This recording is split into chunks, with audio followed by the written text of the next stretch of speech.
네, 여러분 반갑습니다. 우리 국민 여러분께서도 주거 환경과 그다음에 주택 부족 문제로 많이 고통받으시고 계셔서 아까 말씀드린 것처럼 다시 한번 더불어민주당의 대통령 후보로서 사과 말씀을 드립니다.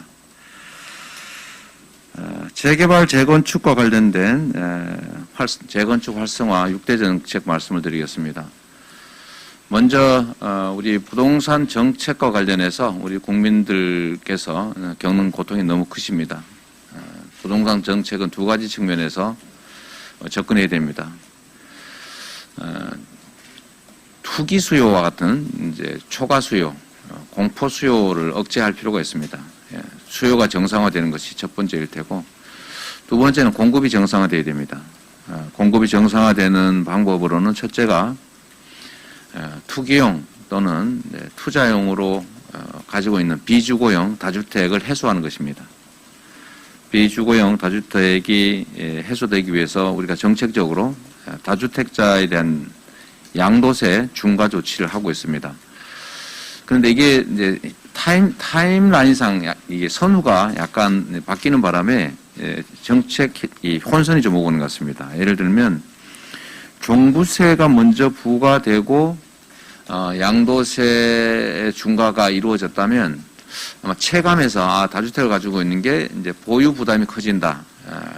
그리고 양도세 부담이 커지기 전에 이걸 매각해서 다주택을 해소해야 되겠다라고 판단해야 되는데 순서가 조금 바뀌어서 양도세 중과가 먼저 시행되고 종부세가 부과되는 바람에 체감하지 못한 상태에서 좀 기다리고 있다가 막상 종부세가 부과돼서 보유 부담이 늘어나는 것을 체감하면서 이걸 다주택을 해소하려고 보니까 그때 이미 다주택 중과, 양도세 중과 제도가 시행되고 있어서 갇혀 버린 측면이 있습니다. 그래서 일부에서 말씀드린 것처럼 제가 정책을 바꾼 것이 아니라 양도세 다주택 중과 제도는 유지하는데 양도세 중과의 원래 정책 목표인 다주택 해소를 현실화하기 위해서 일시적으로 탈출할 기회, 다주택을 해소할 기회를 짧게 주자. 그리고 그것도 빨리 해소할수록 혜택을 더 주는 방식의 슬라이딩 방식을 도입하는 게 필요하겠다라고 생각합니다.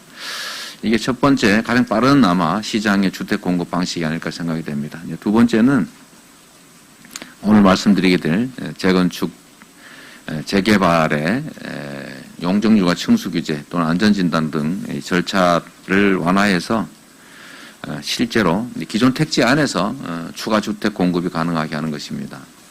이거는 이제 두 가지 효과가 동시에 있는데 주택 공급을 늘리는 효과에 더해서 해당 주택에서 이 노후 주택 때문에 고통받는 분들의 주거 고통을 줄여드릴 수도 있다라는 이중의 효과가 있는 것 같습니다. 세 번째가 이제 신규 택지들을 공급하는 건데 그거는 다음 기회에 저희가 말씀드릴 기회가 있을 것 같습니다. 오늘 그래서 그 중에 주택 공급을 늘리는 두 번째 방식 중에서 재개발, 재건축을 활성화하는 6대 정책을 말씀드리도록 하겠습니다. 존경하는 국민 여러분, 더불어민주당 제20대 대통령 선거 후보 이재명입니다.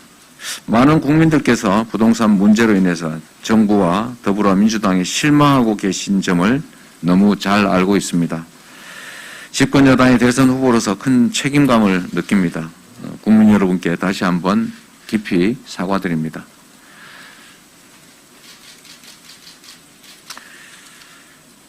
정치의 목적은 국민의 불편을 해소하고 더 나은 삶을 살 수 있도록 하는 것입니다. 목적과 수단이 뒤바뀌면 안 됩니다. 더 유연하고 실용적인 정책 집행이 필요합니다. 물론 정책의 일관성은 매우 중요한 가치입니다. 그렇긴 하지만 국민의 불편을 방치하는 이유가 될 수는 없습니다. 역대 민주정부는 재개발, 재건축을 과도하게 억제한 측면이 있습니다. 그러나 재개발, 재건축을 금기시하지 말고 국민의 주거 상향 욕구도 존중해야 합니다. 지지층의 비판이 있을 수 있다는 걸 알지만 용적률, 층수 규제 완화를 통한 재건축, 재개발이 필요하다는 게 제 입장입니다. 재개발, 재건축은 도심 내 중요한 주택 공급 수단입니다. 그리고 동시에 도시 슬럼화를 막고 거주 주민들의 주거의 질을 높이는 필수적인 정책이기도 합니다. 재개발, 재건축을 과도하게 억제하면 주택 공급이 부족해질 수밖에 없습니다. 본래 기능을 살려서 도심 내 주택 공급을 확대하고 국민의 주거 상향을 적극적으로 지원하겠습니다. 구체적인 방법을 말씀드리겠습니다. 첫째, 재개발, 재건축 신속 협의제를 도입하고 500%까지 용적률 상향이 가능한 4종 주거지역을 신설하겠습니다. 정부, 지자체와 주민 간의 신속 개발에 협의가 되면 인허가 통합 심의를 적용해서 사업기간을 대폭 단축하겠습니다. 4종 주거지역 적용을 포함한 용적률 상향, 층수 제한, 그리고 공공기업 비율 등도 유연하게 조정하고 기반시설 설치에 필요한 비용도 지원하겠습니다. 과도한 개발 이익이 발생하는 사업구역은 적절히 공공환수를 해서 지역사회의 환원이 될 수 있도록 하겠습니다. 아마 가장 좋은 방법은 청년주택과 같은 공공주택 공급이 되겠습니다. 두 번째 방안입니다. 재건축의 안전진단 기준을 합리적으로 개선하겠습니다. 공동주택 노후화에 따른 주거 환경 악화를 방치하지 않겠습니다. 거주민 삶의 질 향상의 관점에서 재건축 안전진단 심사가 이루어질 수 있도록 구조 안전성 비중 하향과 같은 제도 개편을 단행하겠습니다. 세 번째, 공공재개발을 활성화하겠습니다. 공공재개발을 할 경우에는 종상향 등 추가 인센티브를 부여하고 임대주택 기부 체납 등 공공기업 비율을 사업구역에 따라 탄력적으로 조정하도록 하겠습니다. 네 번째, 고도제한지역, 일종 일반 주거지역에 맞춤형 지원 대책을 마련하겠습니다. 이들 지역에는 도시기반시설, 생활형 SOC 투자를 적극적으로 확대하겠습니다. 주택정비가 시급한 지역은 공공전기비 사업을 통한 저층 고밀도 개발 같은 다양한 방안을 검토해서 추진하겠습니다. 다섯 번째, 재정착이 어려운 원주민을 위한 특별대책을 마련하겠습니다. 원주민 재정착 지원 비용을 공공기여에 포함시키겠습니다. 분담금이 부족한 분들에게는 기본주택을 공급하고 상가 소유자, 또 상가 세입자, 다가구 주택 소유자 등이 생계수단을 잃지 않도록 그에 해당하는 정당한 보상을 시행하겠습니다. 여섯 번째, 재건축 수준으로 노후 공동주택의 리모델링이 가능하도록 뒷받침하겠습니다. 리모델링 특별법을 제정해서 세대수 증가와 수직 증축을 지원하겠습니다. 인허가 절차, 안전진단과 안전성 검토 기준을 정비해서 사업기간을 단축하겠습니다. 주민들의 관점에서 유연하고 실용적으로 접근하되 재개발, 재건축 관련 부정비리는 엄단해서 사업이 투명하게 추진되도록 하겠습니다. 재개발, 재건축, 주민들의 주거 환경 개선을 위해서 그리고 주택 공급을 늘리기 위해서 반드시 시행하겠습니다. 고맙습니다.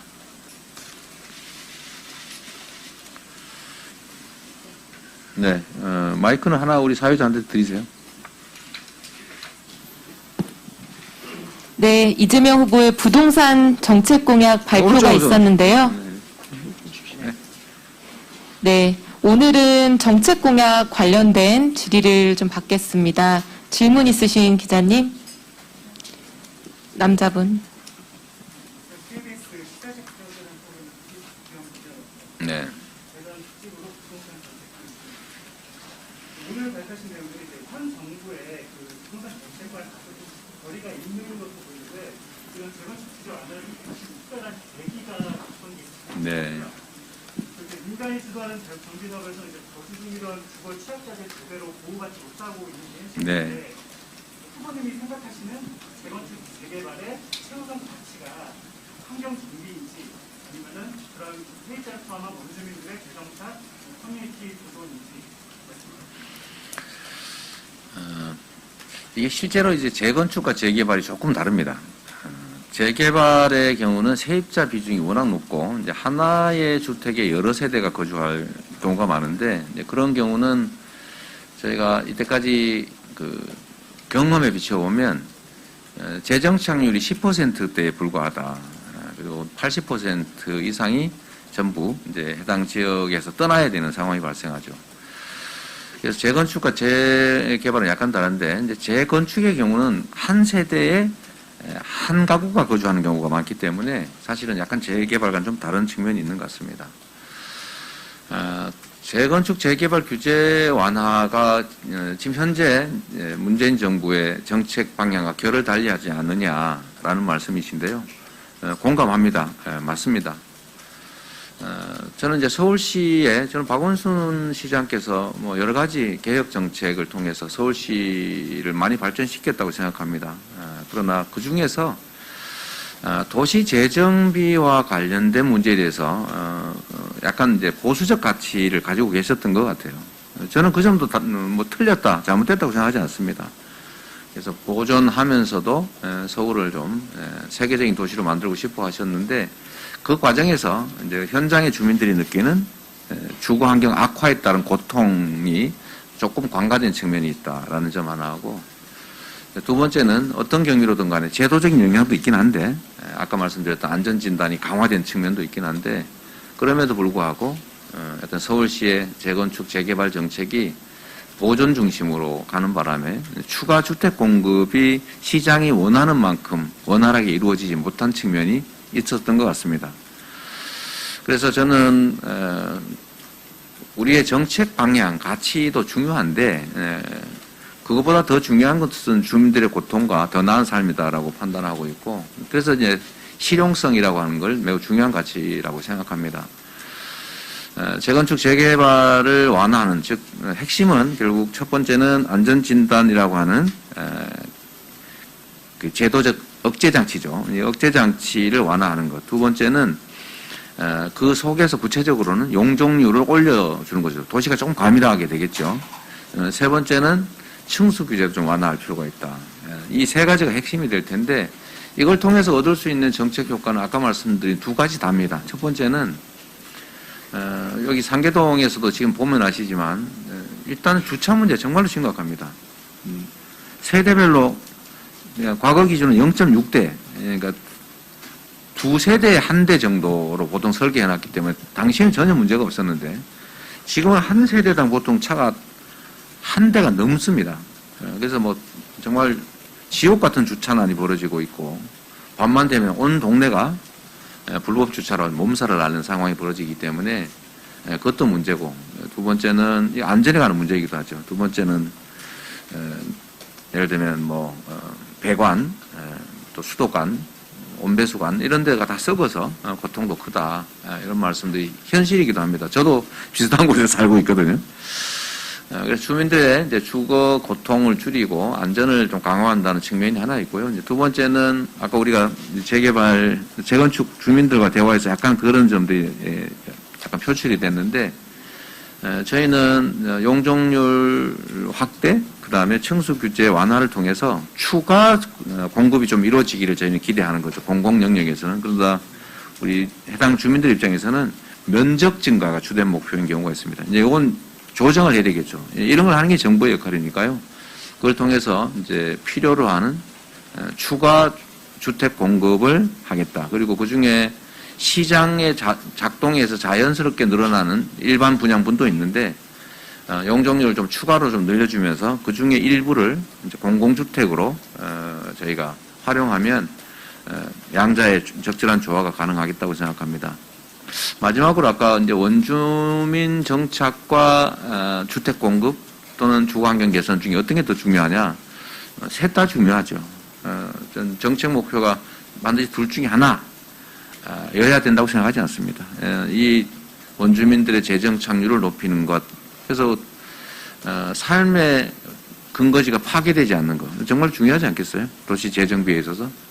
두 번째는 주거 환경이 또 개선돼야 되겠죠. 더 나은 삶을 살 수 있어야 되고, 또 주택 공급 부족으로 주택 가격이 상승하면서 우리 국민들께서 고통받으시니까 그런 측면에서는 추가 주택 공급도 필요한데, 이 세 가지 정도의 중요한 정책 목표를 적절하게 잘 배합해서 복합적 효과를 내게 하는 게 결국 정책적 능력이 아니겠는가, 그렇게 생각합니다. 다음 질문 받겠습니다. 네, 네, 기자님.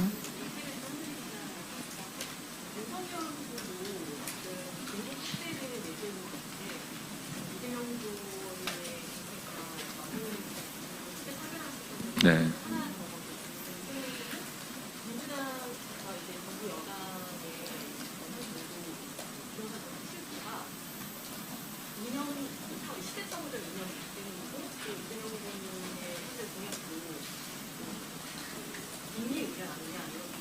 뭐 현재 공약이 어떻다고요?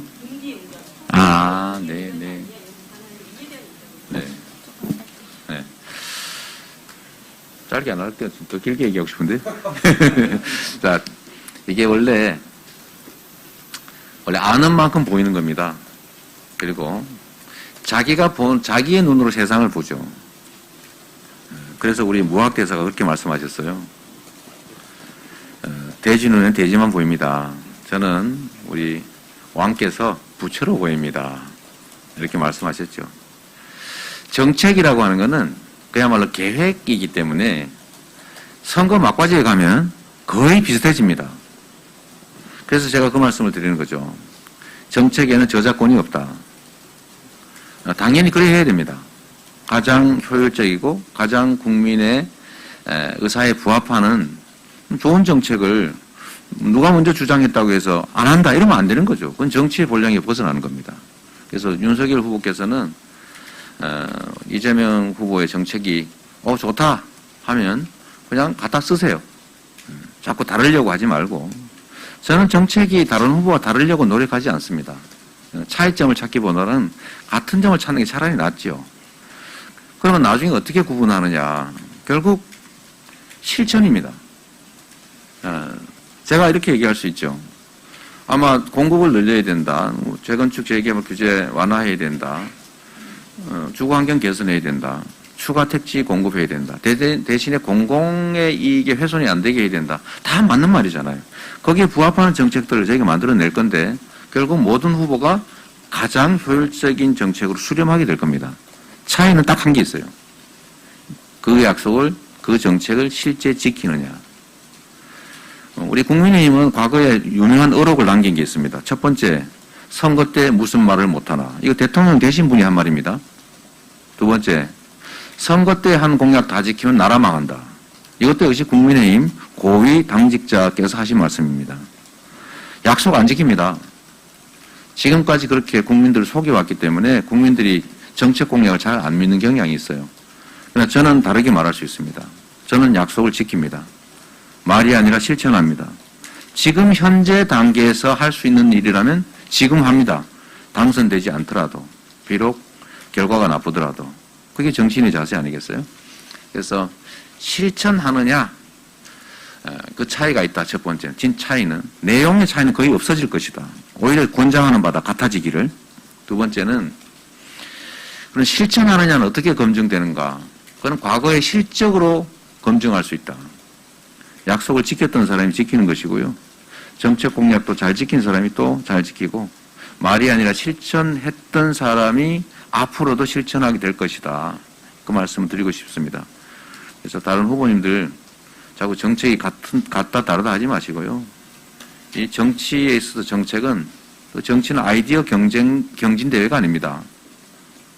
정책은 다 잘 만들 수 있어요. 근데 문제는 진짜 실천하느냐다. 그게 진정한 차이다. 제 정책은 실천될 것이다. 가 차이라고 말씀드리겠습니다.